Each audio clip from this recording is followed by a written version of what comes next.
quiero agradecer la invitación al equipo organizador del Congreso y a ti, Xavi, especialmente, de darme la oportunidad de estar aquí. Me da rabia que ayer tuve mucho trabajo, salí muy tarde y no me pude conectar, así que solo he alcanzado a escuchar a Georgina desde México, que me ha parecido súper interesante. Yo quería aprovechar para presentaros un proyecto europeo en el que estoy trabajando ahora. Voy a ver si soy capaz de, que espero que sí, de compartir pantalla. Parece que sí, pero que lo estoy haciendo mal, que estoy empezando a ver. Se ve bien, se ve bien. ¿Se ve bien? Espérate que yo no sé lo que veis. Lo que se ve bien. ¿Se ve un PowerPoint? Sí, Sí, sí. sí. Vamos a ver entonces si sé ponerlo desde el principio.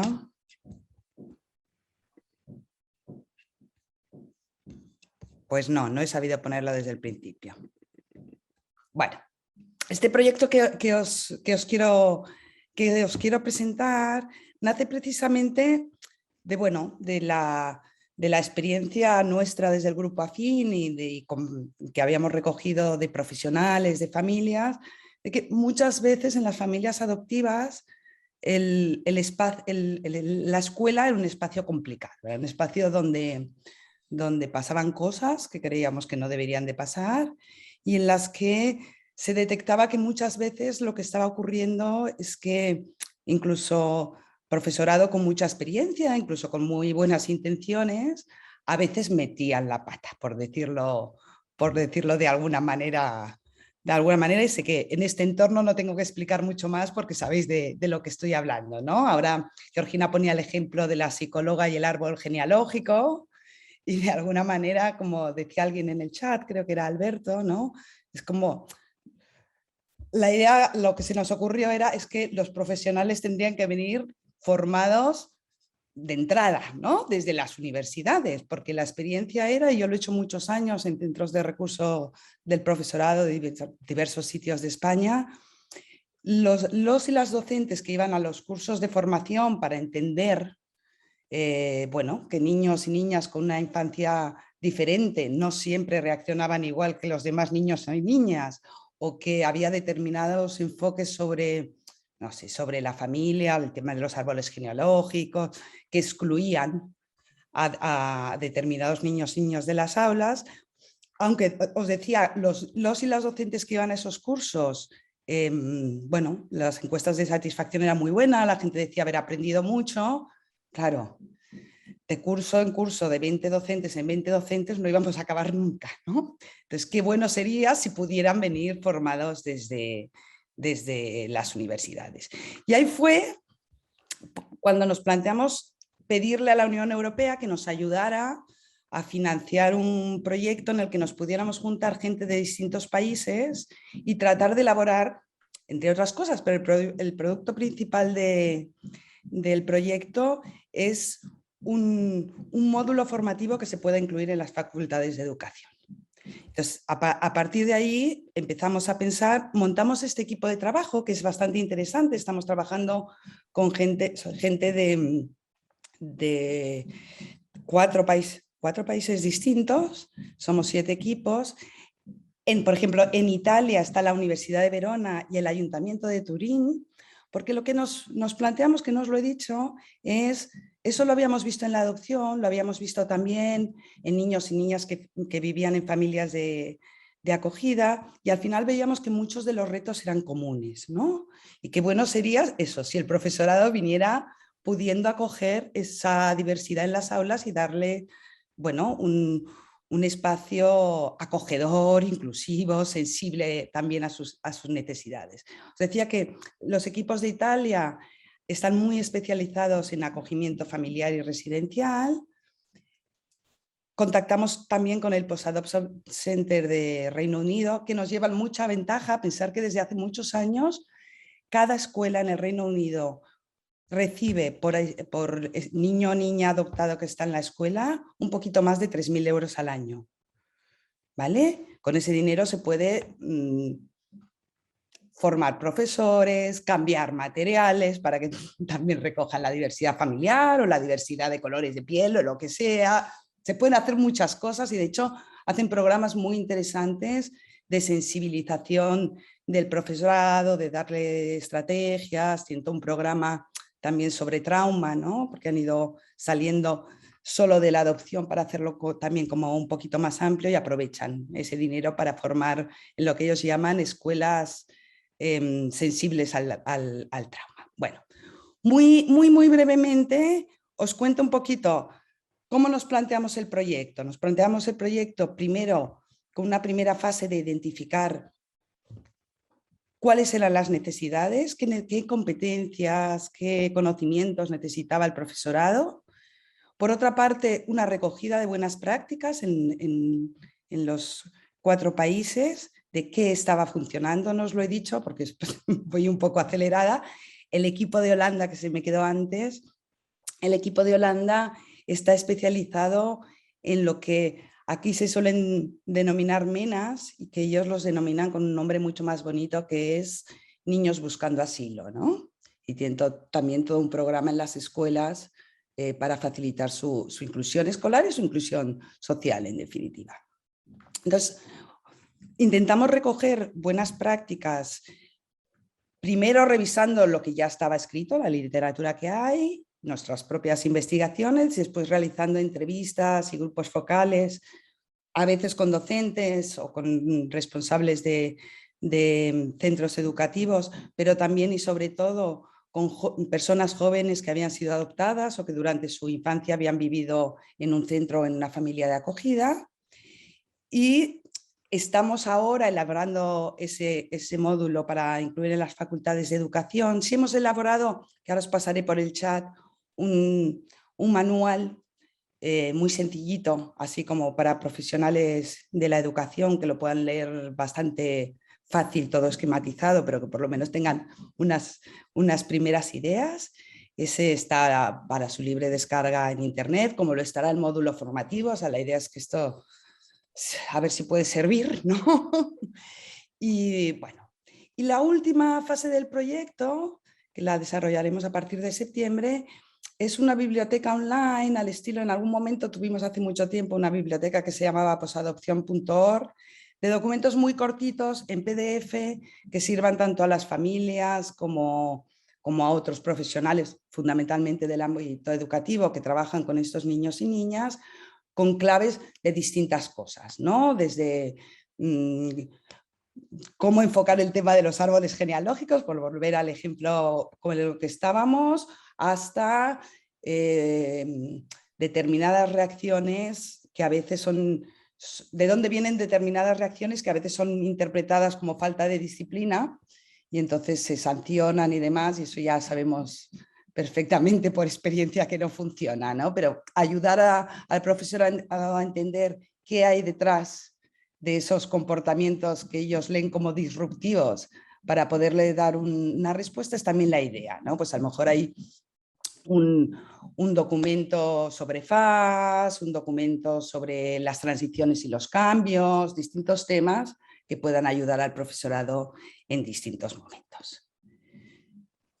Ahora ya, os decía, tenemos este primer manual, que es este de la portadita negra con el mapa. Antes hicimos un primer informe que solo está en inglés sobre la identificación de las necesidades en ese estudio que os había contado.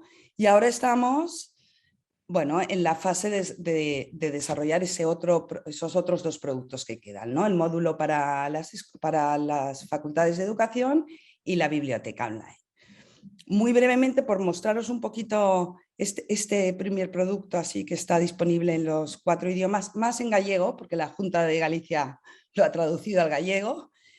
Tiene como una primera parte en la que hablamos de adversidad temprana. Fue muy interesante porque el trabajar con distintos equipos también nos hizo ver distintos enfoques a según qué cosas, ¿no? Y os cuento como anécdota que para algunos países o sea, llegar a encontrar un término como adversidad temprana, que nos sintiéramos todas cómodas, fue un proceso interesante porque había quienes ponían mucho énfasis en determinados países, sobre todo, por ejemplo, en Inglaterra, en el tema del trauma, y había otros lugares, ahora recuerdo con los argumentos, por ejemplo, desde la Universidad de Verona y desde el Ayuntamiento de Turín, muy en contra de colocar indiscriminadamente la palabra trauma en contextos como el italiano y creo que también en parte como el español, en que esa palabra tiene muchísimo peso, ¿no? Entonces, bueno, intentamos encontrar una cosa que se pudiera, al final siempre estamos, aunque se insiste continuamente en que cada niño es un mundo y algunos niños son dos mundos, ¿no? Estamos de alguna manera generalizando sobre un colectivo y sí que hay un esfuerzo muy constante de no generalizar, de recordar que, bueno, estos son posibles cosas que pueden pasar, que cada niño, cada niña está en un momento distinto y demás. Teníamos esta primera parte, os decía, sobre la adversidad temprana y en qué se manifestaba, como qué signos podían estar mostrando que había el impacto de una adversidad temprana y a qué nos referíamos. Una segunda parte que acabo con este título tan rimbombante de Construyendo bases sólidas que faciliten el éxito, que está más basado en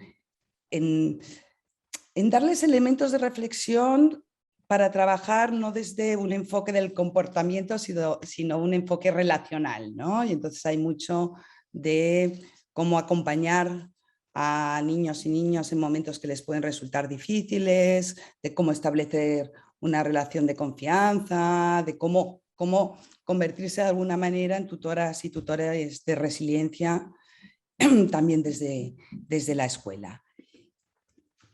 Y hay una última parte que habla de la diversidad en sentido, si queréis, más amplio, ¿no? Si pensamos, nuestros niños y niñas comparten aulas con otros y otras que viven en familias de muy distintos modelos, con dos mamás, con dos papás, por adopción, por donación de gametos, o sea, con vínculos biogenéticos y sin vínculos biogenéticos.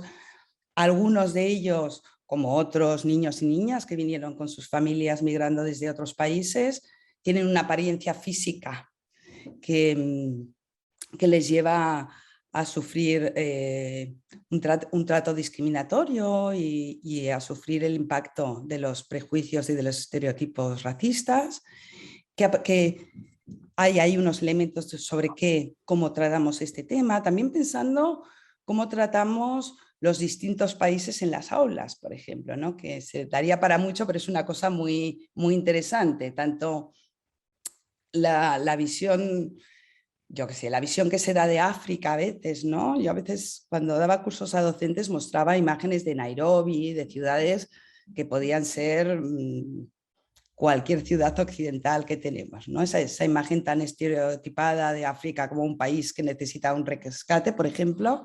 Nosotros en los grupos con adolescentes hemos notado que era una cosa, bueno, que tenía mucho peso también, ¿no? Aparte de que es una injusticia racista de por sí. Ahora estaba pensando en el impacto, en cómo lo leen los y las adolescentes, por ejemplo. Bueno, pues os decía, también en este apartado, como en todos los demás, hay siempre una primera parte más de fundamentos teóricos, si queréis, ¿no? Un poco de darles información para que puedan entender. Y luego siempre hay una segunda parte, o a veces va acompañado con cuadros y demás, como de estrategias y de incluso de recomendaciones muy prácticas. Bueno, ahí seguimos trabajando en el proyecto. Yo os agradezco la atención. Os dejo ahí mi email. Sí, tanto desde la experiencia profesional como desde la experiencia como familias, me queréis escribir y resumirme qué es lo que os gustaría que hubieran sabido o que supieran las profesoras y los profesores de vuestros hijos, me ayudaría, me encantaría, serviría también para contrastar con lo que hemos recogido y con lo que estamos haciendo, porque la idea es que realmente sea útil. Y nada, os doy las gracias por la atención, vuelvo a dar las gracias por la oportunidad de estar aquí. Y si alguien tiene algún comentario o alguna pregunta, bueno, seguimos dialogando. Los comentarios que veo van en la línea de la necesidad de la formación en las escuelas, ¿no? A nivel profesional, de los maestros y maestras de escuela, ¿no? Es esa cosa que has dicho tú, ¿no? De que lleguen ya formados, ¿no? Que no se tenga que formar. Casi se les forma a raíz de un alumno que tengo, ¿no? Sí, y además Un yo, mundo. yo creo que una de las cosas que nos está pasando con la formación en las escuelas es que, salvo cuando es una decisión de la dirección formar al profesorado, claro, los profesores y profesoras hacen sus cursos de formación continua, pero yo siento que los que vienen a nuestros cursos sobre estos temas son los que menos lo necesitan, ¿no? Los que ya tienen la idea de, buf, yo tengo 30 alumnos y no me puedo detener con cada problemita de cada uno, ¿no? Que esto es una cosa que oímos a veces, esos no vienen a nuestros cursos. Entonces, si ya los traemos formados de cuando tenían 19, 20, 21 años, que todavía no tenían, bueno, tanto agotamiento, digámoslo así, ¿no? Agotamiento docente, bueno, esa era la idea, ¿no? Que cuando estuvimos dándole vueltas al tema, nos tiró por hacer este proyecto. Os voy a compartir en el chat el link a la página web. Ahí se puede descargar este primer manual que os decía y se podrá descargar todo lo que hagamos. Y bueno, ahí seguimos. Y apunto también mi email, por si alguien tiene, bueno, No, por quiere aquí contactar. el mail sale, Sí, sale ahora en pantalla. Ah, ¿no he dejado de compartir? No. No. Ah, pues lo he intentado, lo prometo. A ver, que vuelvo. ¿Cómo se deja de compartir? Ups. Pensaba No, que... lo tenemos de fondo en el Congreso. No. ¿No me podéis quitar vosotros mi compartir? Es que no encuentro por dónde dejo de compartir ahora. Ya Ahora, está, ya lo he hecho. Vale. Gracias, Karma, gracias. Bueno, Bea, pues nada, eso, muchas gracias por compartir, que también ha salido en el chat, ¿no? El agradecimiento por poder compartir el manual y un poco lo que hacéis. Sí, realmente es un proyecto muy interesante y creo que muy necesario. Sí, yo os lo agradezco a vosotros. A mí me encanta hablar de este proyecto. Porque era una cosa que le hemos dado muchas vueltas y que aquí no tengo que explicar la necesidad, ¿no? Otras veces cuando me toca presentarlo tengo que hacer toda una introducción de por qué había que hacer un proyecto como este, ¿no? Pero sí, esperemos que sí, que funcione, que lo podamos acabar, que no os quiero aburrir, pero un proyecto de estos en plena pandemia, en la que cada vez que organizamos una cosa la anulamos 17 veces, porque no, de repente hay otra ola, de repente cierran en un país, en otro, pero bueno, esperemos llegar a buen puerto. Seguro, seguro.